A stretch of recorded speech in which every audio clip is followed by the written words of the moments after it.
11:59 ნომერი.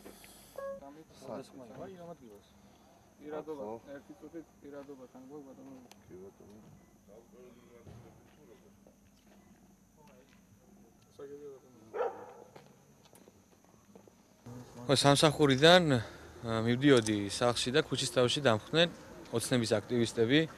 ერთ-ერთი იყო მანუ ჩარმალანია, რომელიც გამოირჩევა ესეთი აგრესიული და ვანდალური ქმედებებით.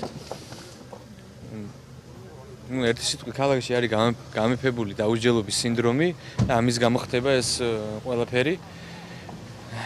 ოცნების აქტივისტები იქცნენ თანამედროვე ვანდალებად, რომლებიც ქალაქში აკეთებენ რაც უნდათ იმას, რაც მოეხოშებათ იმას ადამიანებს დახვდებიან ქუჩაში, ცემენ, არ ვიცი რა შეურაცხყოფას მიაყენებენ, ყველაფერს აკეთებენ, ყველაფრის უფლება აქვს ამ ადამიანებს. დღეს ზუგდიდში არის გამეფებული, კიდევ ერთხელ ვიმეორებ, დაუსჯელობის სინდრომი. აგონიაში არიან და ჩემი სახელი უნდა თქო ვაფშე ამოსვარო.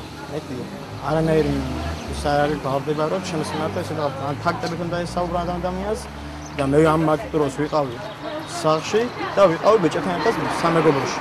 ეს შეუძლია ყველა ადამიანს შეუძლია მივიდეს ჩემთან უბანში და კითხონ მე სად ვიყავი. მე ვიყავი მაგდროს უბანში და ვიყავი ბეჭედთან ერთად.